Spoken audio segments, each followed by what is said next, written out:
the sound of the drummer, thumping to the beat of my heart. Hear that bass, he can't keep the pace, it's tearing my brain apart. Whoa, I never ever felt like this before, but all I can say is, mama, give me some more. Turning my heartbeat up, ooh-wee, turning my heartbeat up, it's getting harder. Turning my heartbeat up, ooh-ooh-ooh, turning my heartbeat up. I keep a telling you, you're turning my heartbeat up, baby. You're turning my heartbeat up, yeah, yeah, yeah. You're turning my heartbeat up, yeah, yeah, yeah. You're turning my heartbeat up. Everybody that came to Wigan came for one reason and one reason only, to hear the music and to dance. It was always the clubs in the north that were really throwing down. I sometimes feel like I've got a big magnet on me and it's pulling me onto the dance floor, you know. I can feel my heart start beating fast. The hair stand up on the back of my neck. I start to sweat, you know. It's just like a suit that's 20 years old, but it's good. When you pull it out, it's still going to be good because it was made that way. That's the way the music is. We're the core. Walking onto that vast dance floor and walking to the other end, there'll never be another place like it. We never really thought the night would come when it would finish.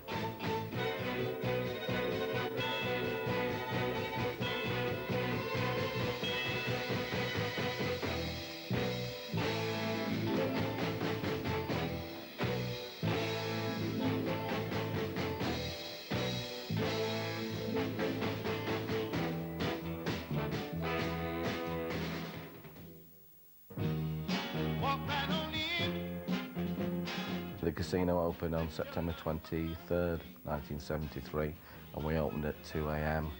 and we're all very nervous. It was a big adventure. The casino was initially just another all-nighter, a welcome all-nighter, as a carry-on from the Torch. We ran it not knowing really it's going from week to week, and then after about a year we thought, you know, it was like a monster running along, and we were hanging along the back of it because everybody wanted to come. Let it shine like the light.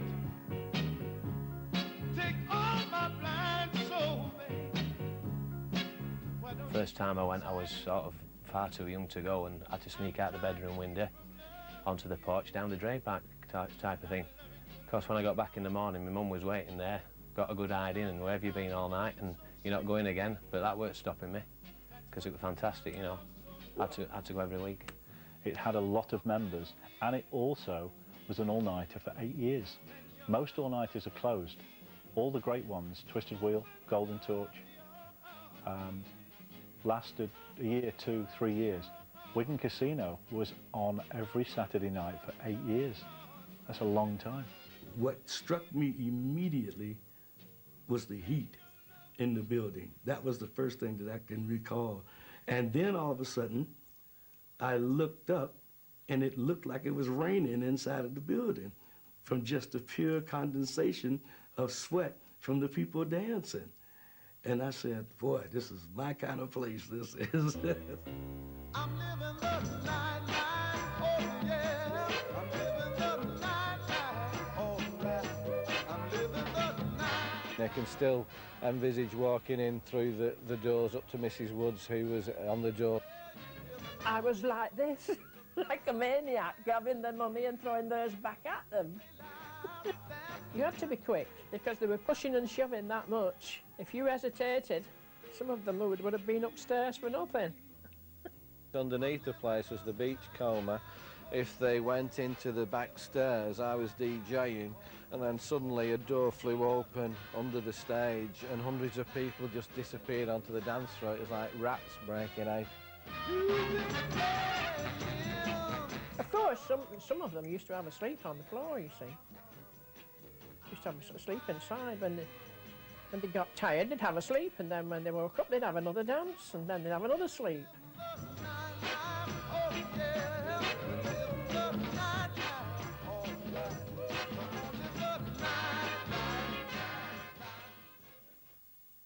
I once described Northern Soul as the sound of the Motown copyists.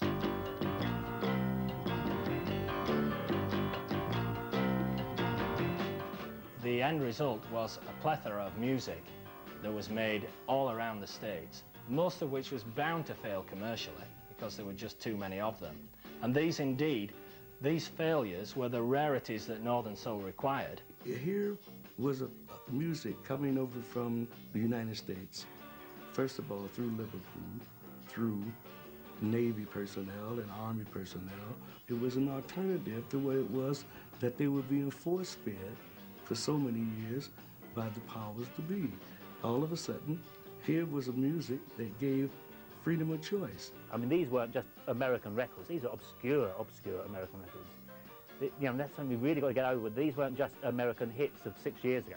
These were records on the B-side of big flops. Local releases only on a minor label, maybe, you know, 1,000 copies pressed. The B-side, 8 years old, and the kids in Wigan knew every beat. It was all based on music that was kind of flanked at the time, I guess, and ignored. It was brought to the fore just through people's, you know, passion of it. Every record's got a little story to it if you listen to it. It's not like sort of poppy where you just a load of noise, bang, bang, crash, wallop. It's a little story about somebody's experience. It's grabbed all your emotions, and that's what Northern Soul's all about. Powerful. We were real. Where we came from was the truth. If there were problems, we would sing about them. I could die now. I want to cry now. Since you've been gone, oh baby, don't you leave my side, don't you leave me so unsatisfied. Oh, yeah.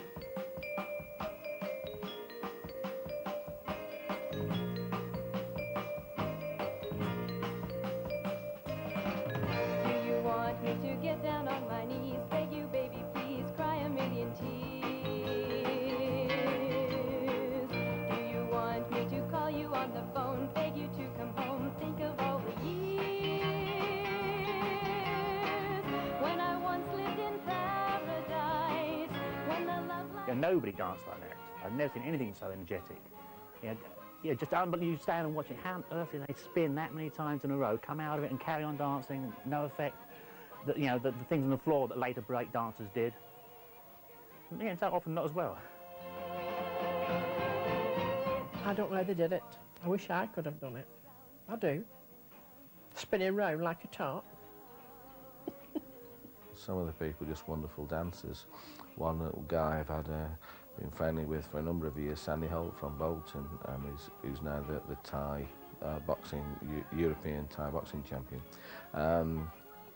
He was an excellent dancer, and he still is. I would practice with a friend, just in his, either at my mother and father's or his, in our parents' house, wearing out the carpet basically, practicing some movements during the week, what we could do at the weekend. I'd dance 6-7 hours a night, and obviously I didn't want to get bored doing the same movements, so I'd try some different things out. I had 2 or 3 movements which I was sort of, I don't know if you can call it famous for, but I was recognised for. It was like the kicks, the high kicks, the splits, the front splits and the box splits, which is, I think, very few people could do, especially at that time. These are the shoes I actually won the 2 dance competitions with, and I had these throughout most of my dance career at Wigan Casino. And if you can just notice the little bits of added material, leather here on both sides, was where I actually used to do the splits, and that's where the shoe probably would have split otherwise. To me, dance has just been a great way of expressing yourself, and Thai boxing's been the same way.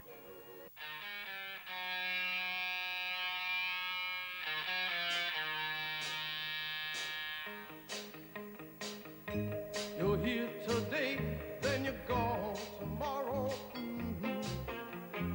Last time I took any notice in what was in the charts was 82, 83. I was 12, 13. I know very little about the music nowadays. It just sounds like crap to me. It's a racket that comes out of knackered old escorts. I'm not interested.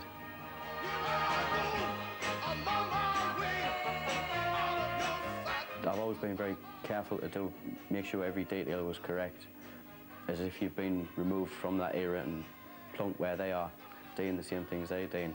And people were pleased to see that the style's coming back, that they'd sort of dropped 15 years beforehand.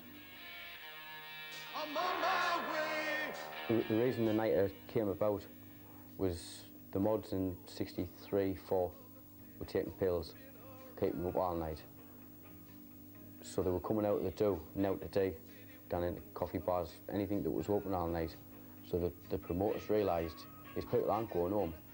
We can get money out of them if we keep them in our club for another 2 hours. Once the mods knew they were out for another 2 hours, a few more pills went down and the deal lasted a bit longer.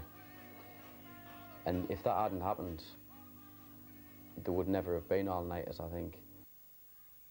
The music deserved to get its commercial recognition. I think if it hadn't ever had that, I don't think it would be the scene we've seen it evolve into today.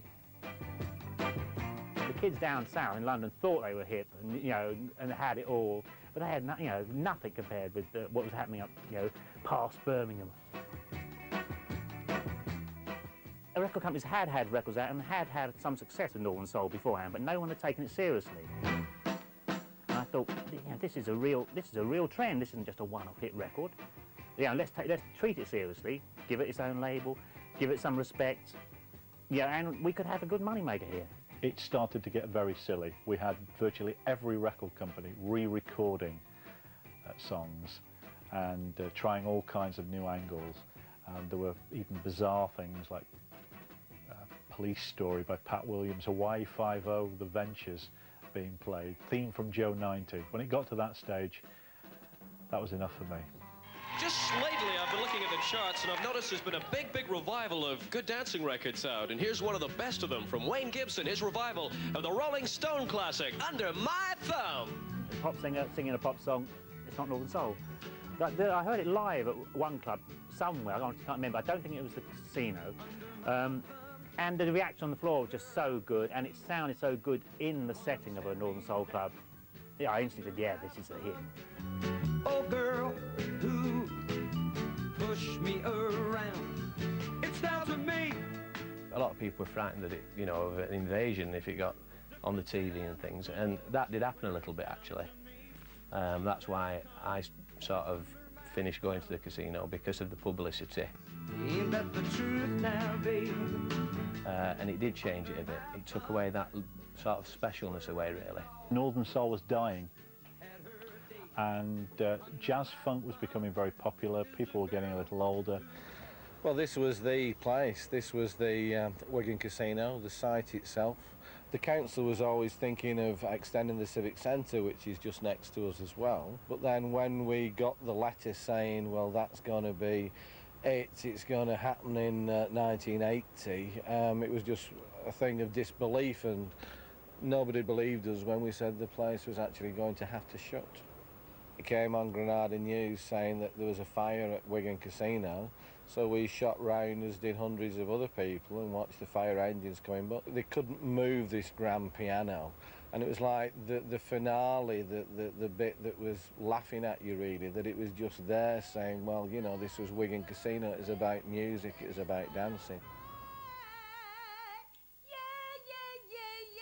They're still looking for that one more time, that one more atmosphere, that one more record.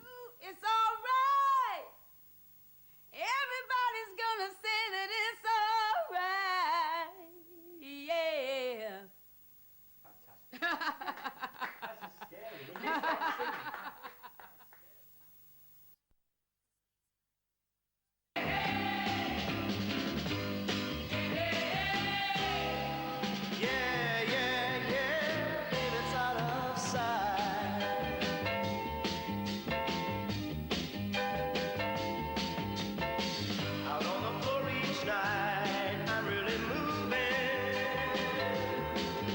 Doesn't matter if the rest of the world doesn't accept it, because this is a group of people that know what they want, and they're going to do it regardless to whether you like it or not. They're still as agile, and they're still as fluent, and they're still as knowledgeable as they were all those years ago. 1981, Northern Soul unofficially died when Wigan closed. A lot of people who were part of the Northern Soul movement in the 70s moved on to more contemporary musical styles. The whole Northern Soul scene kind of went quiet for a long time. And I think that was partly because of the publicity, you know, that was created by the records that we and other labels afterwards put out. The DJs had disappeared. We'd moved on to pastures new. The promoters who were around in the 70s had also disappeared. So it was left to the real collectors to discover records, play the records, and organise the events.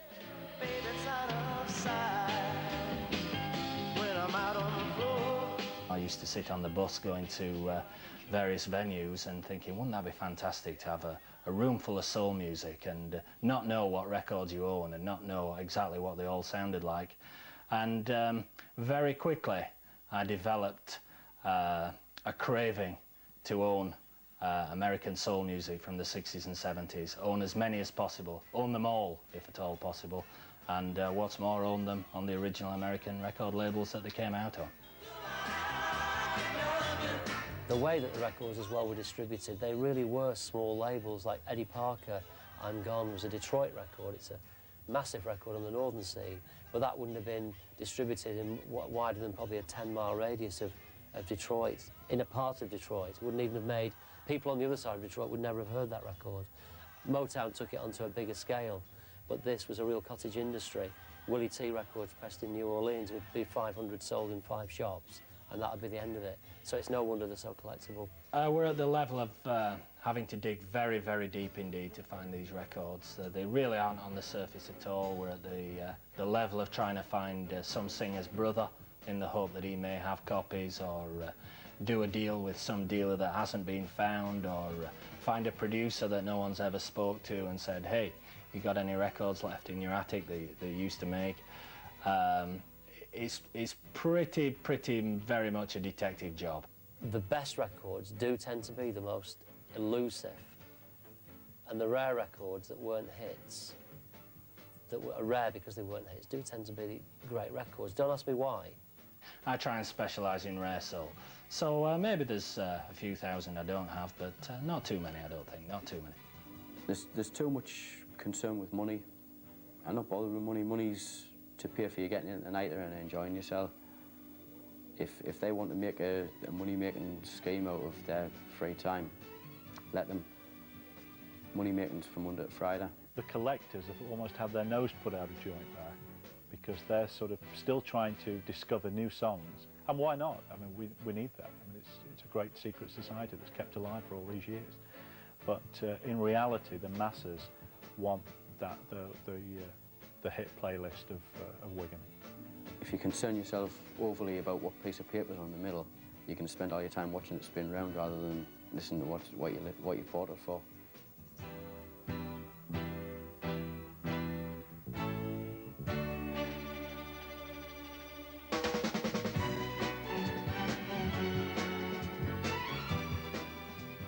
Oh, everybody thought I was crazy, I think. People I work with said, you know, what are you doing? I think I took Thursday and Friday off 1 week. So I said, are you going away? So now I'm going down to Wigan to get the sign off the casino club. What? Why? You know, you couldn't even begin to explain it to them. You know, they just wouldn't understand. It signified a time in my life, a particularly happy time in my life, where I discovered, for me, the greatest music and the greatest atmosphere, the greatest scene, certainly the friendliest scene. You know, you could walk up to complete strangers and ask them about records. Nobody looked twice at you. They were just completely different. And I wasn't quite sure how I was going to get it down or anything, but I just knew I wanted it. And I hired a steeplejack. We went down very early in the morning one day. I think I had 2 days before they were going to actually knock the whole thing down. And I was there on subsequent days for like all day, both days. I was up the scaffolding trying to cut bits off myself, and I just had to have the thing. Yeah, it's just brilliant. It's a piece of art to me, that as well. Don't think it'll be going over the fireplace somehow, but I think it looks lovely.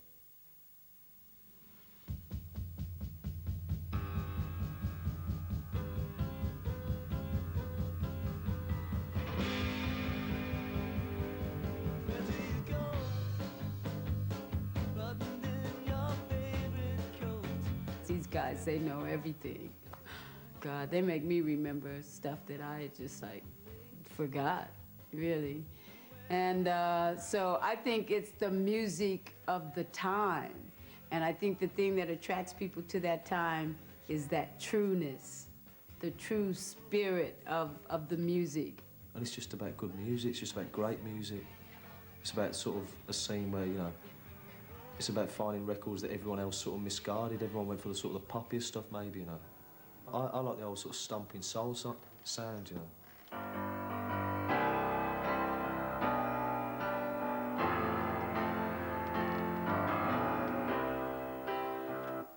Oh, it should have been in. Just the one. Okay.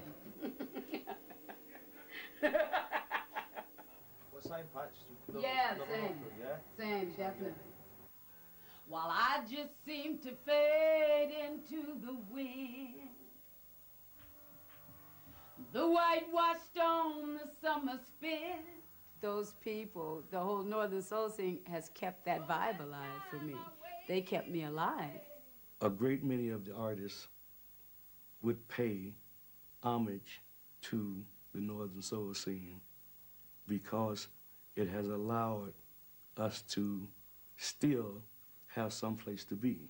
It's an opportunity that I never really got in the States.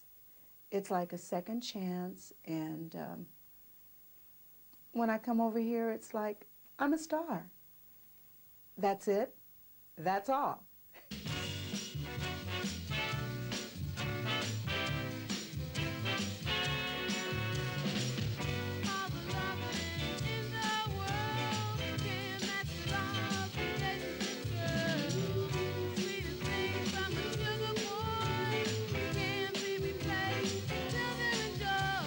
It is like being born again, because I used to, in the in-between period, when I thought Northern Soul had finished, I used to sometimes have depressions and go up to my bedroom and lie on my bed and think about the best time of my life, and that was the most special time of my life. And I can't believe it's sort of come back again now, you know. It's an average reunion night now, although there are some under 25s.